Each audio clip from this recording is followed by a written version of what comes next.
Should you be buying this bike or should you not? Hello people, welcome back to our YouTube channel.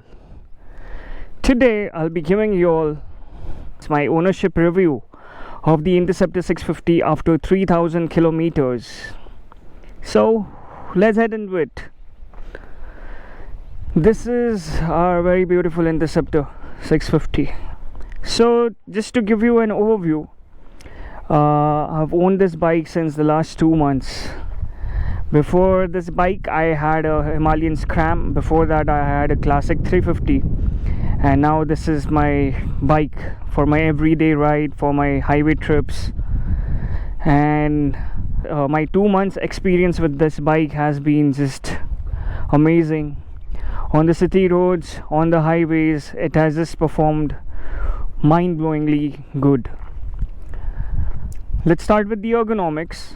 Well, this is actually a roadster kind of a bike. It's neither a cruiser nor a sports bike, but it gives you a stance that is a touring stance, plus you have to bend a little ahead, which adds a little sporty thing to it. So it always keeps you on your toes. It always wants you to push a little bit, not like Continental GT, but it has that kind of sporty position.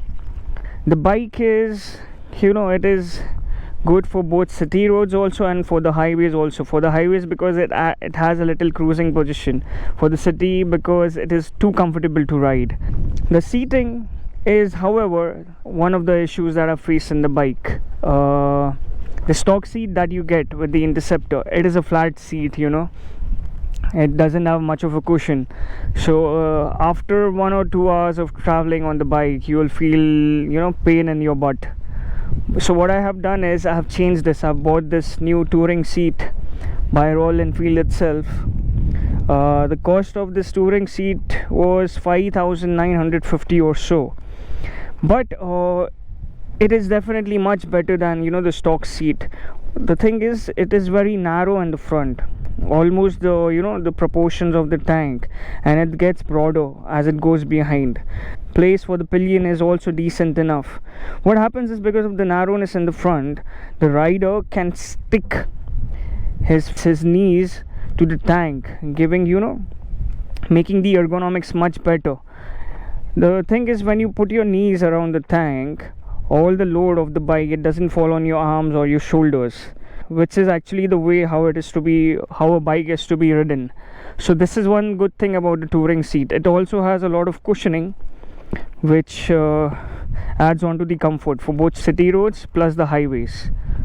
I'll share my experience about my highway trip with you all. So out of the 3000 kilometers that I have marked on the speedometer, 1800 kilometers of it were on the highway from Pune to Bangalore, then again from Bangalore to Pune, and the remaining 1200 is in the city. So on the highways, after 400-500 kilometers, when I reached the Hubli city from Pune, I started feeling the back pain, but till then it was a very comfortable ride for me. You look at the bike, and one thing that stands out the most, apart from its color, is its engine.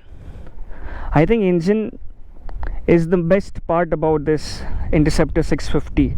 It is a huge engine. So it is a 650cc air-cooled engine, which has enough torque for city roads, for the Indian city roads. And also when you're cruising on the highways at 120 kilometers per hour or more, and then you want to overtake a vehicle, it still gives you a lot of power. Even at 120, 130, you can overtake any vehicle on the highway.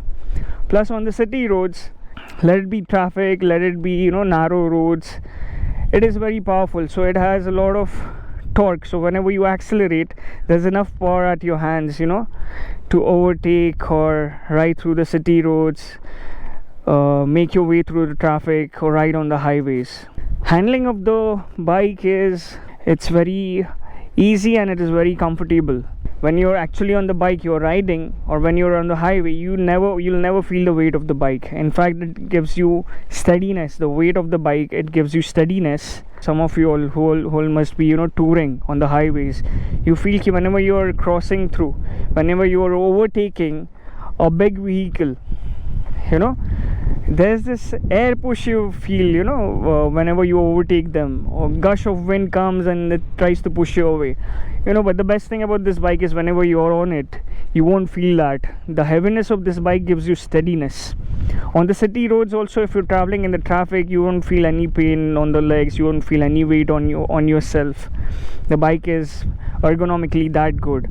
Only thing is when you have to, you know, take your bike behind or reverse it, or when you have to park it, that is the time you feel the weight of the bike, but which is very much manageable.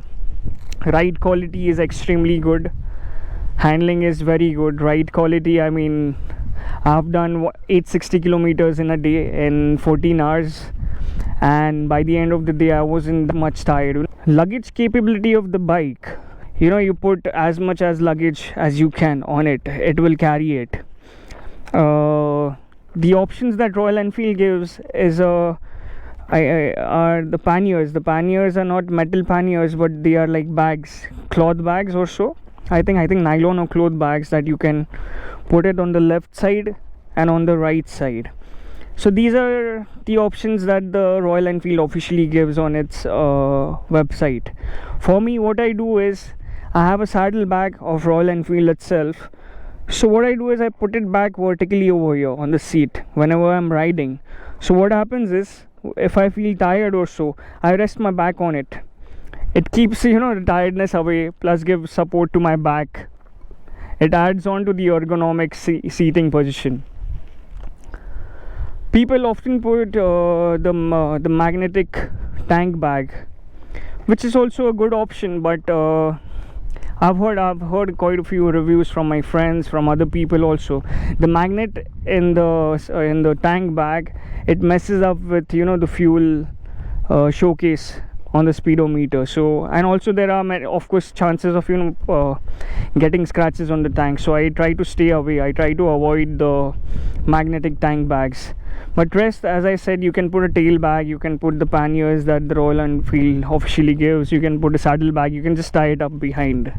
For fuel efficiency, on the city roads I have got a very good fuel efficiency of around 20 kilometers per liter, depending on how I'm riding, if I'm stuck in a traffic, how many times you have to go in the first gear. So the fuel efficiency is really good on the city roads also. See, you compare it with other 650cc bikes and you won't find this kind of fuel efficiency. On the highways, it has given me a fuel efficiency of 27 kilometers per liter, and that was mind-blowing. A 650cc engine giving a mileage of about 25 kilometers per liter. It has a very good fuel efficiency if you compare it with other 650cc bikes. Any bike you buy, with anything you buy in your life, there are always pros and cons, there are always positives and negatives. We have spoken a lot of positives about the bike, now let's talk about the negatives. Well, negatives for me in this bike is the seat, the second is the shock absorbing capability, and the third, you know, the engine heat. So let's go one by one. The seat for me, the stock seat wasn't great at all, you know. I used to feel exhausted, my butt used to pain after just 2 hours of riding, or 1 or 2 hours of riding in the city or the highways. So I immediately changed my seat, you know, within 10 days. And this seat, although not that great, but it gives you comfort, you know, of up to 400 kilometers per day. And in the city also, it is very decent. As I said, this narrowness in the seat, when it joins with the tank, it allows you to hold on to the tank, and it keeps you away from exhaustion, keeps you away from the bad shocking capabilities. Your shoulders won't feel, you know, the shocks of the bike. The shock absorbers are, since it's a city bike, they are very stiff. On long rides you will definitely feel, you know, the bumps. So every bump you get in after 3, 4, 5, 6 hours of riding, you will feel it. It will actually pain. So being a city bike, we cannot say much, you know, because they are meant to have stiff shock absorption. And the third thing was the engine heat, man. Engine heat is one thing, you know. So whenever you're riding the Interceptor, you have to be wearing full jeans or full pant, and you have to wear boots. Without boots you cannot travel on this bike for more than an hour. It starts burning you, your ankles, your calves, your shins, they'll start getting so much heat you'll have to stop somewhere. So these are the three negatives from my side. The braking performance of this bike is decent. It has 2 disc brakes, one in the front and the other in the back, and both are by Brembo.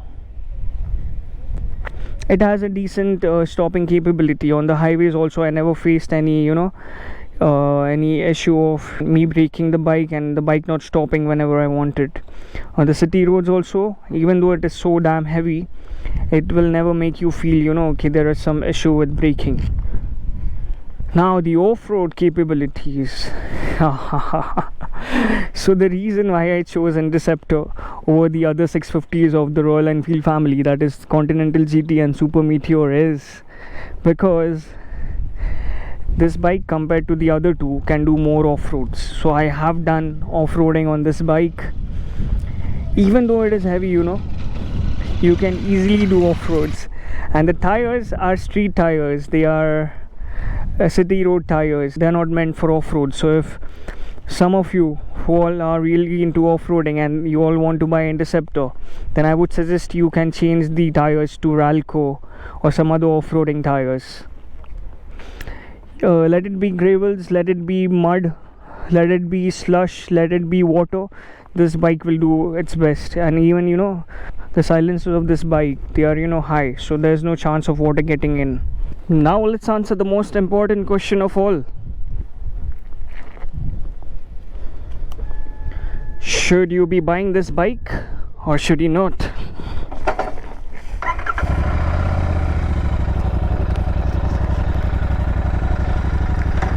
Well, it completely depends on your requirements.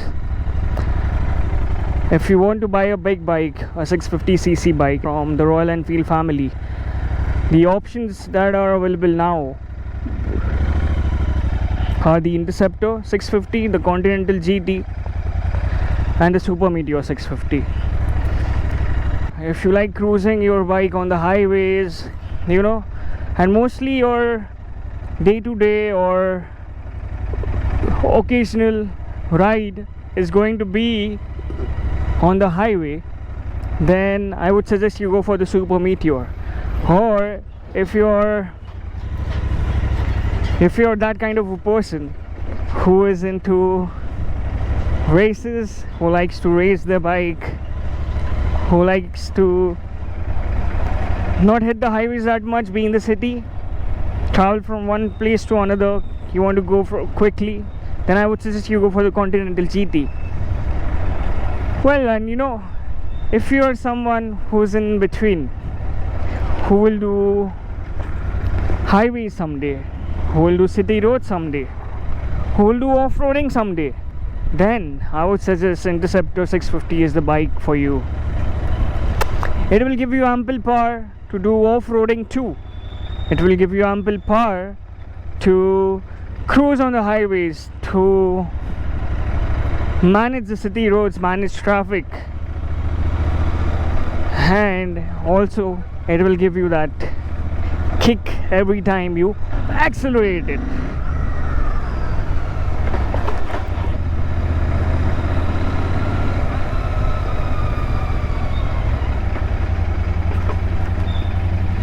I mean, this bike does perform very well for me, at least, on roads, on city roads, on the highways, and I cannot ask anything more.